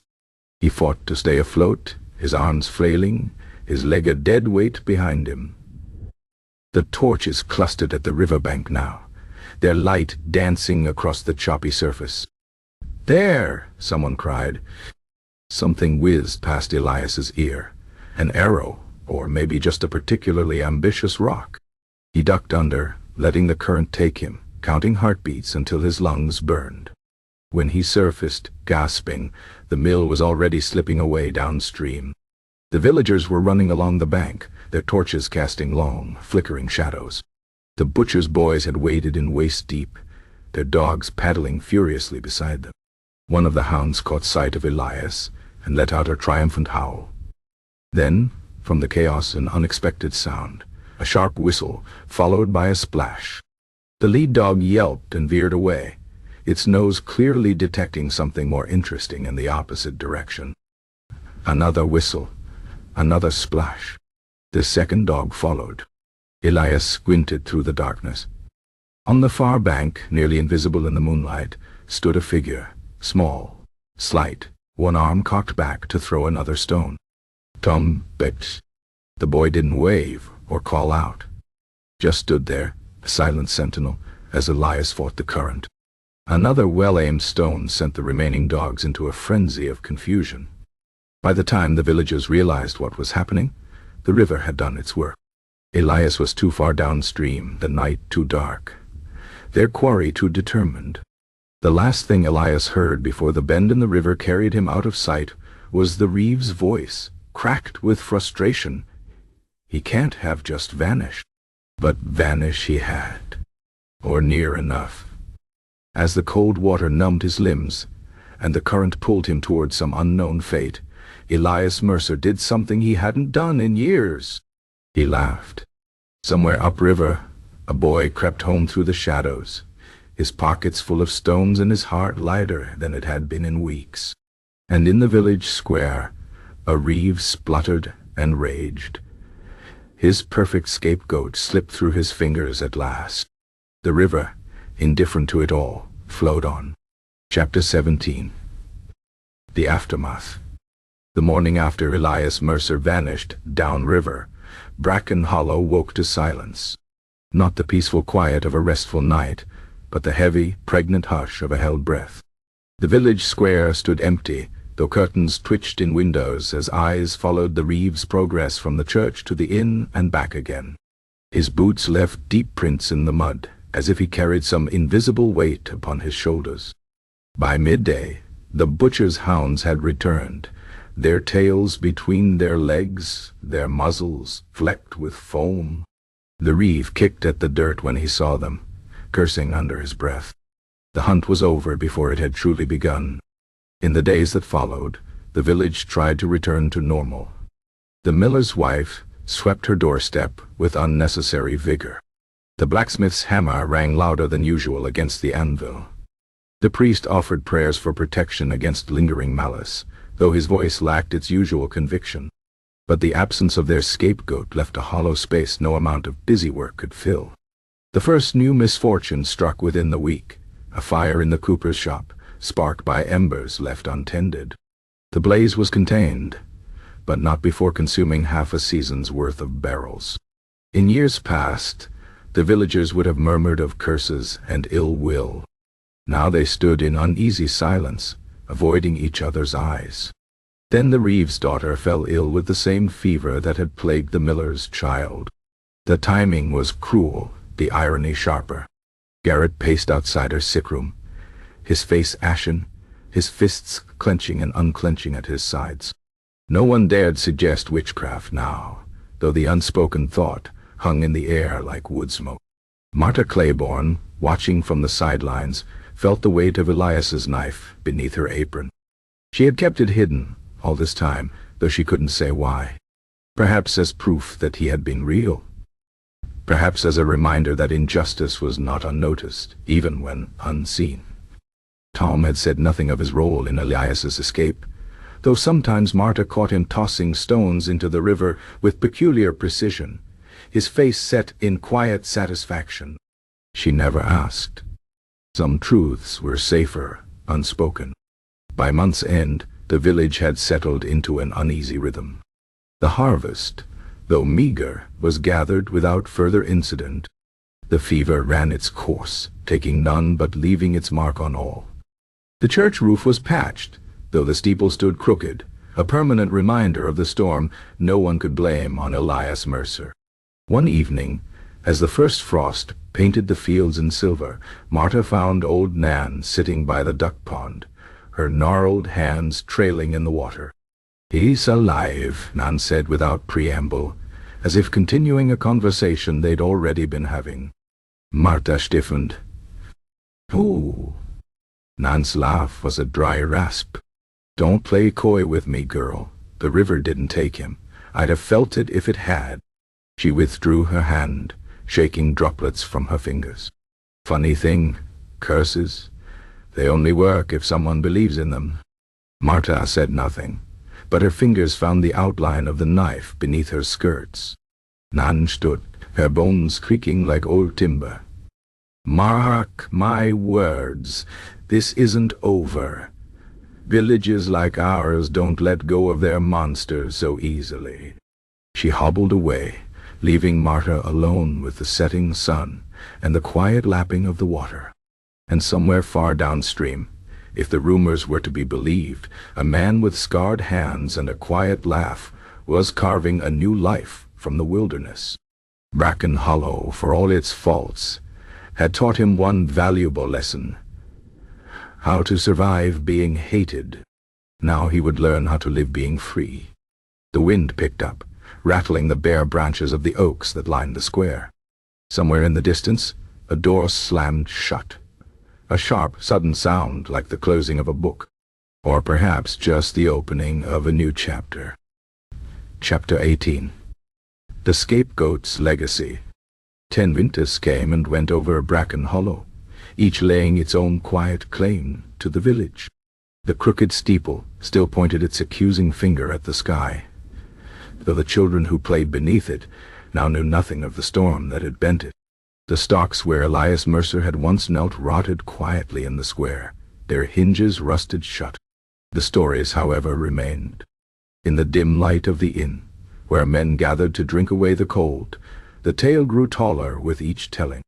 Old Hob swore on his remaining teeth that Elias had transformed into a black fox the moment before the river took him, laughing with a human voice as he vanished. The butcher's eldest son, now grown thick around the middle from too much ale, claimed to have seen Elias's ghost dancing in the mist above the mill pond, though he'd been deep in his cups at the time. The younger children, who knew no better, whispered that if you stood by the river at midnight and called Elias's name 3 times, he'd answer with the voice of the water. Most dismissed it as foolishness. A few brave souls tried anyway, though none could agree on what, if anything, they'd heard in reply. Marta Claiborne, now gray at the temples but still sharp-eyed, listened to these tales with quiet amusement. She kept her memories to herself, the weight of Elias's knife in her hand, the way Tom had crept home that night with river mud drying on his boots.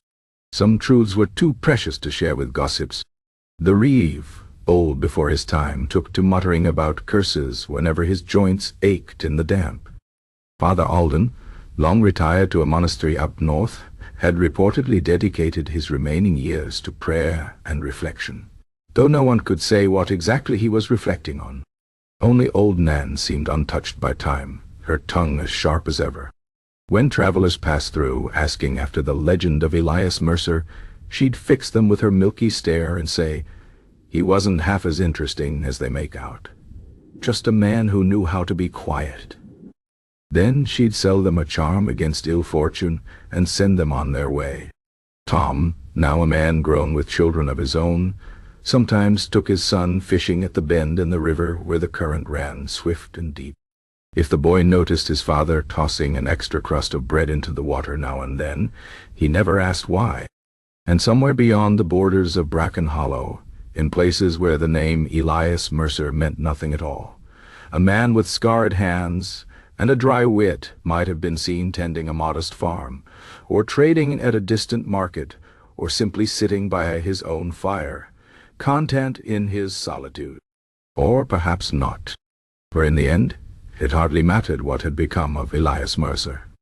What mattered was what he'd left behind, a village forever altered by its own cruelty, a handful of souls who'd learned to question, and a story that would outlive them all.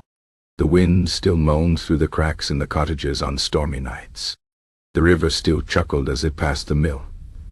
And in the quiet spaces between words, if you listened closely, you might almost hear laughter, not mocking, not bitter, but simply alive. As all good stories should be. Chapter 19. The Return. 20 years to the day after Elias Mercer disappeared down the river, he walked back into Bracken Hollow. No fanfare announced his arrival. No thunder cracked the sky. He simply appeared at the edge of the village one autumn evening, his silhouette framed against the setting sun, as if he'd materialized from the golden light itself. The first to see him was young Jemmy Claiborne, Tom's boy, who dropped his fishing rod into the shallows with a splash that sent the ducks squawking. By the time Elias reached the square, half the village had gathered. They formed a loose semicircle around him, their faces a mix of awe and terror. He was older, of course, his dark hair now streaked with silver, his face lined by years and weather, but unmistakably himself. His hands, once raw from the hot iron, now bore the calluses of a man who had worked hard soil. His eyes, always watchful, held a calm that bordered on indifference. The Reeves widow, Garrett having drunk himself into an early grave, pressed a hand to her mouth. The butcher, now as gray as his father had been, reached instinctively for the cleaver at his belt. Old Nan, impossibly ancient yet still sharp-eyed, let out a cackle that shattered the silence. "Well," she demanded, "aren't you going to curse us all?" Elias considered this, his gaze traveling over the familiar faces. Some he recognized, aged but essentially unchanged. Others were new, children who had grown in his absence, strangers who had married in. He noted the way Marta stood at the front of the crowd, her posture straight, her expression unreadable. Tom beside her, a grown man now, with a son of his own. "I thought about it," Elias said at last. His voice was rougher than they remembered, weathered like his hands. "But cursing takes effort. And frankly, you weren't worth the trouble." A nervous titter ran through the crowd. The butcher's grip on his cleaver tightened. "Then why come back?" someone called from the back. Elias reached into his coat. A collective flinch ran through the villagers, and produced a small, cloth-wrapped bundle. He unfolded it carefully, revealing a handful of seeds. "These," he said, "wheat from the southern valleys, resistant to drought. Grew well enough for me to think they might do better here." Silence.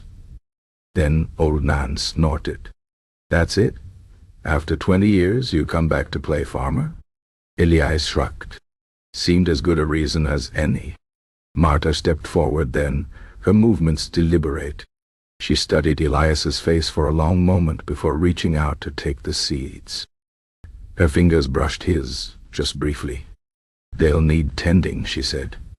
"I imagine they will," Elias replied. And just like that, the tension broke. The villagers, realizing no doom was forthcoming, began to murmur amongst themselves. The butcher lowered his cleaver. The Reeves' widow dabbed at her eyes with her apron. No one apologized. No grand forgiveness was asked or given.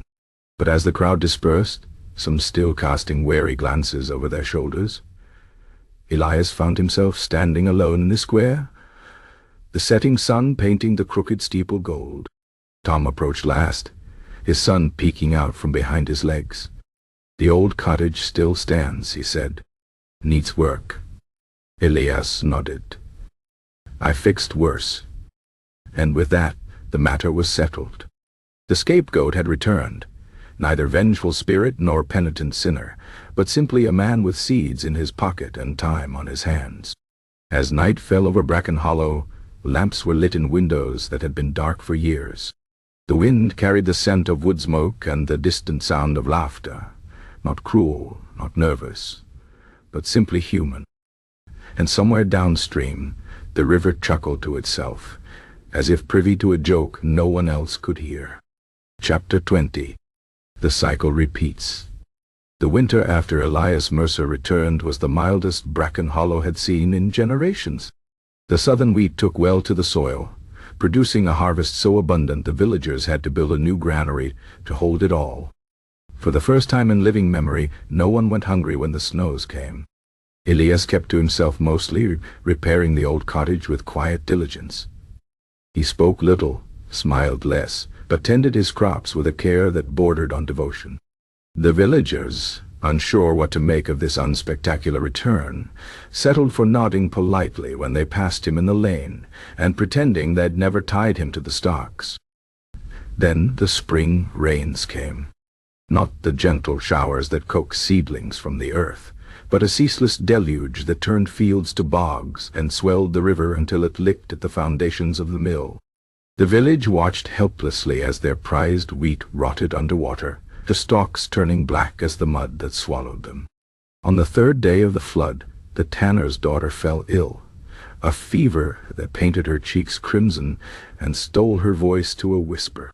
By week's end, 3 more children had taken to their beds, their skin hot as banked coals. The villagers gathered in the square, their faces drawn with familiar worry.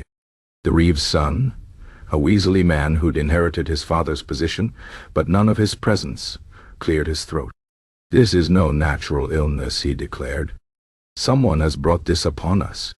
Eyes flickered toward Elias' cottage. A few, then many. Old Nan, leaning on her stick, rolled her milky eyes. "Oh, not this again." But the Reeves' son pressed on. "Who among us has knowledge of herbs and potions? Who lived beyond the barrow these 20 years, learning who knows what dark art?" A murmur ran through the crowd.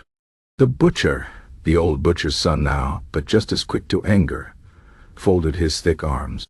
"Seems mighty convenient, him coming back right before calamity strikes." Marta, standing at the edge of the crowd with Tom and young Jemmy, felt a familiar weight in her apron pocket. Elias's knife, kept all these years. She watched the villagers' faces twist with suspicion, saw the same old patterns reassert themselves like weeds through cracked stone. Then a new voice cut through the murmurs. High, clear, and utterly unexpected. "It's the river," said Jemmy, his child's voice ringing with certainty. "I seen it. There's something dead in it upstream. A deer, maybe. That's what's making everyone sick." Silence. Tom placed a hand on his son's shoulder. "When did you see this?"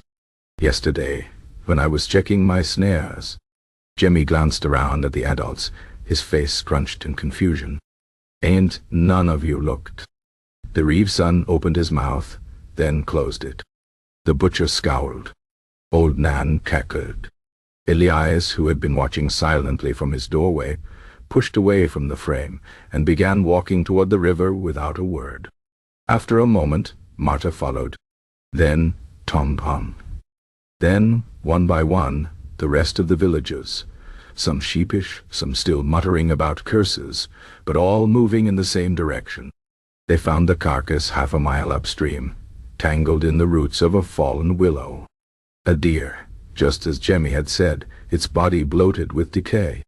The stench alone was enough to make eyes water. No one apologized to Elias.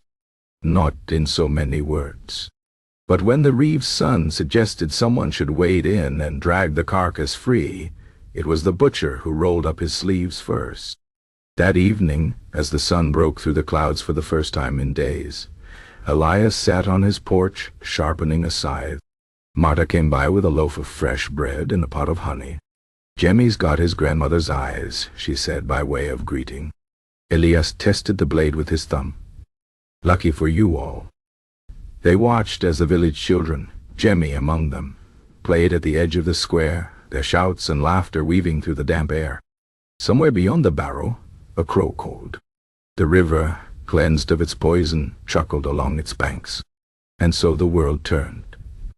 The next stranger who came to Bracken Hollow would find a village much like any other, prone to suspicion, quick to blame, but perhaps, just perhaps, capable of learning. For now there was bread to eat, crops to tend, and 100 small reckonings that needed no words. The scapegoat sat on his porch, the widow on hers, and between them stretched a long twilight, neither forgiving nor unforgiven, but simply alive. Somewhere downstream, the river carried the past away, one drop at a time.